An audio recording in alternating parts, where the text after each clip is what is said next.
पाकिस्तान तहरीक इंसाफ के एहतजाज को 8 दिन गुजर चुके हैं। अब तक तहरीक इंसाफ किन किन कामों को करने में नाकाम रही है, व्लॉगर इमरान रियाज ने खरी खरी सुना दी। उनका कहना था कि कितनी दर्जन भर चीजें हैं जिसमें तहरीक इंसाफ नाकाम रही, जबकि हुकूमत उनसे 2 हाथ आगे निकल चुकी है। उन्होंने नंबर 1 पर बताया कि सीसीटीवी फुटेजेस अभी तक महफूज नहीं की गई और इस हवाले से कोई इकदाम नहीं किया गया। नंबर 2, बैनुल-अक़वामी इंसानी हुकूक की तंजीमों को अभी तक खतूत नहीं लिखे गए। नंबर 3, अंग्रेजी में कोई प्रेस कॉन्फ्रेंस नहीं की गई कि बैनुल-अक़वामी मीडिया से खिताब कर सके। नंबर 4, FIR की दरखास्त अभी तक नहीं दी गई। इमरान खान ने कहा था कि वजीर आजम और वजीर दाखिला के खिलाफ FIR दर्ज कराऊंगा, मगर उनकी पार्टी ने अब तक कोई ऐसी दरखास्त नहीं दी। नंबर 5, जख्मियों के इंटरव्यूज अभी तक शुरू नहीं हुए। जब जख्म भर जाएंगे तो क्यों उनकी बात पर कोई यकीन करेगा। नंबर 6, अदालतों से कोई अपील नहीं की गई, यानी अगर आप CCTV फुटेजेस मांगते या FIR दर्ज कराने जाते हैं और आपका काम नहीं होता तो आप अदालतों से रुजू करते हैं। नंबर 7, तहरीक इंसाफ ने शोहदा के खानदानों का मुकम्मल इंटरव्यू भी नहीं किया, हालांकि ये काम अब तक हो जाना चाहिए था।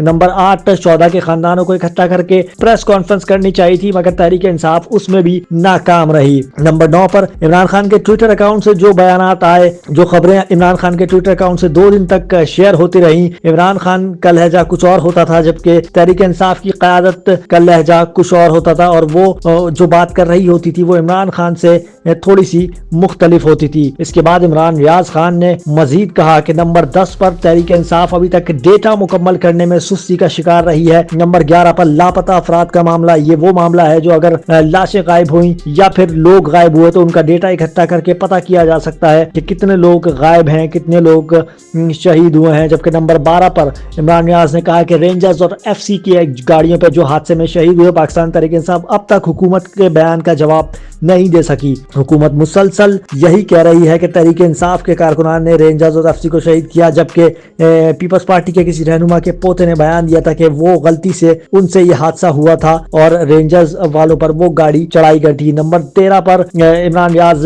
कहते हैं कि स्नाइपर राइफल जिनमें 2 का दावा है कि पाकिस्तान तहरीक इंसाफ के लोगों ने वो राइफल्स छीनी थी, वो पार्टी क़यादत को दी, उसकी भी अभी तक कोई तफ्तीश नहीं की गई है। तो ये सारी चीजें थी। इमरान रियाज कहते रहे कि दर्जन भर चीजें हैं जिनको तहरीक इंसाफ को करना था, मगर वो इसको करने में नाकाम रही हैं। जबकि उन्होंने कहा कि हुकूमत अपनी फुर्ती दिखा रही है और किस तेजी से उन्होंने काम करना शुरू किया है। उसमें नंबर 1 ये है कि जो लोग भी गिरफ्तार किए जा रहे हैं उनके साथ हथियारों के साथ वीडियोस और तस्वीर बनाई जा रही है। गिरफ्तारी के दौरान उनके साथ गाड़ियों जो लेके गए थे उसके साथ तस्वीरें बनवाकर उनको दहशतगर्द साबित किया जा रहा है। नंबर 2 पर हुकूमत जिन लोगों को गिरफ्तार करी है, रोजाना की बुनियाद पर उनसे गवाही तैयार कराई जा रही है और वादा माफ गवाह बनने का भी कहा जा रहा है। नंबर 3 पर हुकूमत तहरीक इंसाफ के अंदरूनी झगड़ों को बहुत ज्यादा हवा दे रही है और तमाम टॉक शोज और तमाम बातें उन्हीं मामलात पर बनाई जा रही हैं। नंबर 4 में पाकिस्तान तहरीक इंसाफ के खिलाफ हुकूमत संगीन केसेस जैसे दहशतगर्दी और रियासत पर हमले बनाए जा रहे हैं और उनकी फाइलें तैयार की जा रही हैं। नंबर 5 पर तहरीक इंसाफ के खिलाफ बयानात दिए जा रहे हैं और एक बयानिया बनाया जा रहा है कि दहशतगर्द जमात है, सियासी लोग नहीं है। नंबर 6 पर गैर मुताल्लिका मसाइल पैदा किए जा रहे हैं ताकि तवज्जो हटाई जा सके और जो कुछ 26 नवंबर को रात को हुआ